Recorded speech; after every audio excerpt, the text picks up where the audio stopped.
Hey there guys and gals, welcome back to Back Pocket Game Reviews, and today we're going to talk about our favorite topic, GameStop. That's right, I know it's been a really long time since we've revisited the old GameStop talk.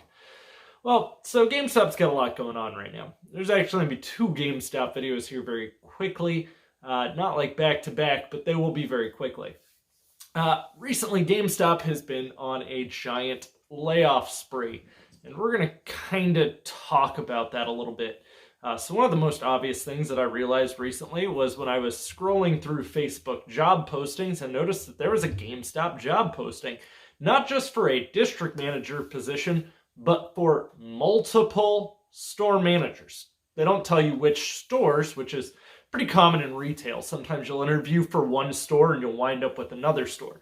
However, the biggest takeaway that you can take from this is a lot of people weren't hitting the numbers that GameStop wanted, at least in this particular district. And from other areas that I've looked at, I'm going to go ahead and assume it's pretty safe to say a lot of areas aren't hitting the numbers that GameStop is wanting. So GameStop has multiple criteria that they expect the different associates to hit, and a lot of this appeases the stockholders and keeps them in business and essentially keeps their pockets and doors open, which is good. If you're a retailer, you want your doors open. You want to be able to afford to pay for things. Unfortunately, GameStop's profit margins have been dwindling. And when I say margins, I mean, yes, the actual margins are dwindling, seeing as that used game sales are literally down, and used games are typically the thing to keep that company afloat. It's mostly new games that they are currently selling now. New is selling much better than used. But to be fair, on top of that, if you drive by a GameStop store right now, most of them tend to look like ghost towns. This is a multifaceted issue. You've got people shopping online, obviously. Online's probably the biggest thing hurting them. And unfortunately, a lot of these metrics that you have to hit kind of force the customer to make it a lot easier for them to decide, I don't really want to be badgered when I go into the store anymore. I'm just going to order the damn item online. Right? I mean, I can buy it digitally right on the console and not have to get asked, do you want a rewards card with this? Did you want to pre-order 10 other games just so I can hit my numbers? And hey, can I check out that phone to see how much it's worth for you? Because I just got my phone. I really don't want to trade it to you for a little amount of money. So a lot of that stuff plays into a bigger issue here going on at GameStop. And currently, a lot of the stuff that they're putting on the associates. So I work for a retailer. I have worked in retail for over a decade now. God, that's depressing to say. So I made a joke on Twitter about applying for the DM position with GameStop. I really don't know if I'm kidding right now. It has nothing to do with me wanting to go back to GameStop. It would just be really nice to have DM on that resume. I'm sure I could not stomach it for long. Store manager's one thing. So when you're a store manager, to a degree, your store always needs you. But you can usually at least kind of count that when you're not there, there's typically someone else who's competent enough to chug through the day. As a district manager, you're now responsible for all of those stores. And while GameStop is doing one thing right now that even my retailer does, and it drives me up a wall. Doesn't drive me up a wall from my management standpoint, but if I were the DM, this would be absolutely nuts to me. So each store has to report their number X amount of times per day. My store's 2. We do a midday and an end of day read. And you would think, yes, most retailers should be able to pull this in real time, which to a degree they can. But those statistics become very difficult for a district manager to go through and check store by store, whereas they also want to make sure and ensure that you're aware of what your metrics do because it holds you accountable. You can't say, oh crap, I didn't know we were that far away from sales plan. So at your midday read, you should be able to formulate, hey, you know, I'm 50% away from my plan for the day. Looks like we're probably going to hit it. Or hey, we're 20% to our sales plan for the day. So it doesn't bother me as a store manager. Like from that regard, yeah, I'm fine with it. I get it. I understand. You want me to be able to understand and speak to the numbers that I have. Like, hey, I've seen 50% of my traffic for the day. Well, are you leveraging the traffic for your sales? What is your conversion rate at? These are all really common things you'll hear in retail. Pretty much every retailer focuses on this. And some retailers right now are putting a bigger emphasis on driving traffic, which we'll eventually talk about in another video. But sometimes that driving traffic can be even more important than the actual sales or the conversion rate. Again, we will talk about this at some point. Getting new people into your store is very hard. So if your sales are dwindling, like GameStop's, where your same store year-over-year sales are slowly decreasing, shouldn't say slowly, it's actually become very fast, it becomes very troublesome. And so district managers who aren't holding their associates accountable, or there's not enough change, they're eventually going to get laid off. So one thing I did find funny is a lot of store managers at GameStop were talking about how they're now expected to go out and canvas. That's actually pretty common from a lot of retailers. It's called local marketing. So a lot of times, thankfully, in where I work, we have a lot of other companies that come in. So a lot of times it might be schools, and I can work out deals with the schools, or I can work out deals with all of these other businesses. GameStop doesn't really have the luxury of businesses shopping there. It's not like you can work out hey, can we do some like joint local marketing here? You want to cooperate? We can do some great stuff.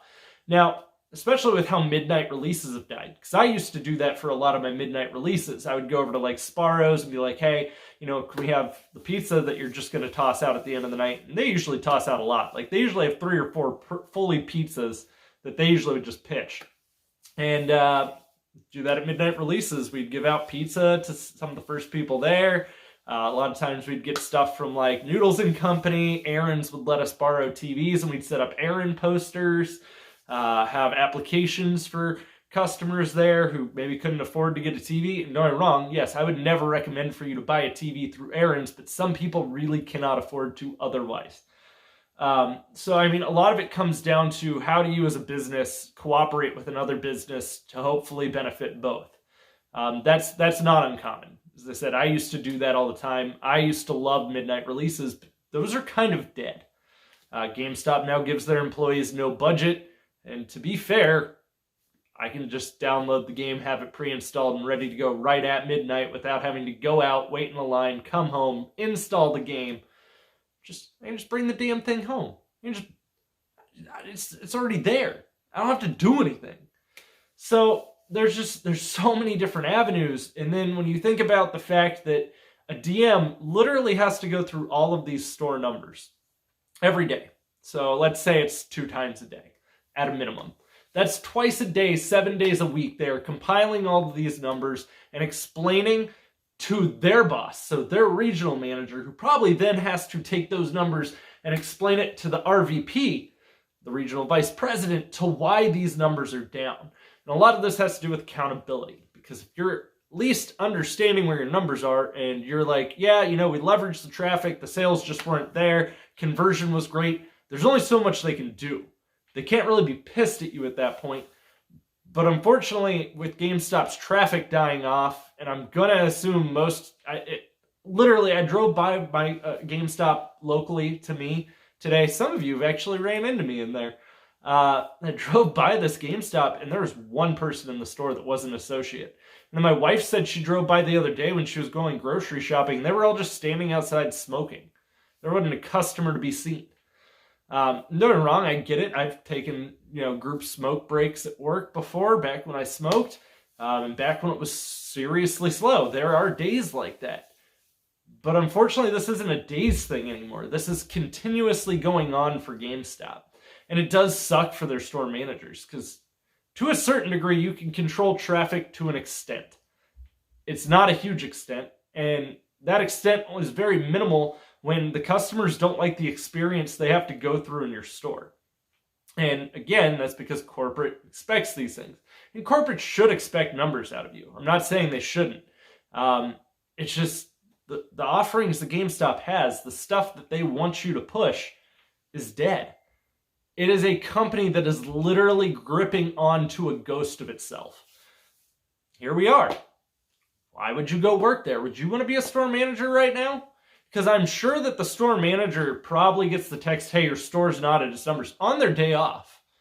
Probably having to deal with that. And look, my one thing, unless it is an absolute emergency, if I am not in the building at work, just leave me be. Unless it is an emergency. Just leave me be. Let me have my time away. Let me enjoy my family, my kids. I don't want to be at work when I'm off. Just how it is. And I think that would be the hardest point with like that district manager job, specifically with like GameStop.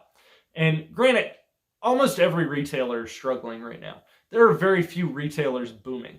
Macy's is closing stores, which eventually we'll talk about a lot of this. Macy's is closing stores. You've got Staples closing a lot of stores. Who else? Oh my God, GameStop's closing stores. There was a lot of them recently announced within the last 2 months. And it's not mind-blowing to me. A lot of people are shopping at Amazon, which is equally as sad because they treat their employees even worse than GameStop does. And it sucks because some GameStop employees are pretty nice. I mean, I used to have people that would come into the store just to chat. Most of them already had a rewards card, so I'm not going to sit there and pitch a rewards card. Hey, did you see this is coming out? Yeah? Cool. You don't want to pre-order it? I'm not even going to mention to pre-order it. I just know you like that game, so that's where that conversation is going to head. And they've changed a lot of their policies to make people not want to pre-order with them, especially with the whole, well, if you don't pick it up before, 2 weeks, they now keep the money. Or if the price changes before you pick it up, you don't get that money back. So there's a lot of shitty practices going on right now. And it makes it very, very hard to be like, hey, go to GameStop today. Even when we get GameStop gift cards, 90% of the time we go in and buy digital codes. So I'll go in and I'll buy a Nintendo eShop card, or I'll buy a PSN gift card. I'm not even giving them money. They make literally change off of that. Maybe like 50 cents to $1 per one they sell. Sucks to suck, I guess. Every now and then I'll go in for a collectible I want, and half the time I already have it ordered on the app. And then when I go in, you know your Power Up Rewards card's expired, right? I do, and I'm not paying $20 for it. It actually works a lot better now. You can save $5 once a month with a coupon. I'm not in here once a month. Nor does that make me want to come in once a month. Then I have to hear about games that I want to pre-order. Sorry, man, I pre-ordered digitally. I have it pre-installed. Why would you pre-order digitally? Because it's pre-installed. You can play it at midnight, okay? That's why. So, I don't know. Let me know in the comments down below how you feel. Would you currently go and work for GameStop? Would you feel all right walking in and accepting a job as a store manager right now? Keep in mind, their store managers make like $14 to $15 an hour. Yeah. It's not a lot for a store manager. The person who runs the whole shit show and has to literally be in charge of that makes about $6, $5 less an hour than I do. That's shitty. That really sucks. So, curious what your guys' thoughts are. If you enjoyed the video, don't forget to drop a thumbs up. If you're new to the community, you can click that subscribe button. I've got plenty of content that'll be coming out. We stream sometimes. We do lots of fun shit here. Join the family, all right? This isn't like the Manson family. Nothing scary is going to happen that I know of. So, I'll see y'all soon. I'll have plenty more content coming for you, and stick around.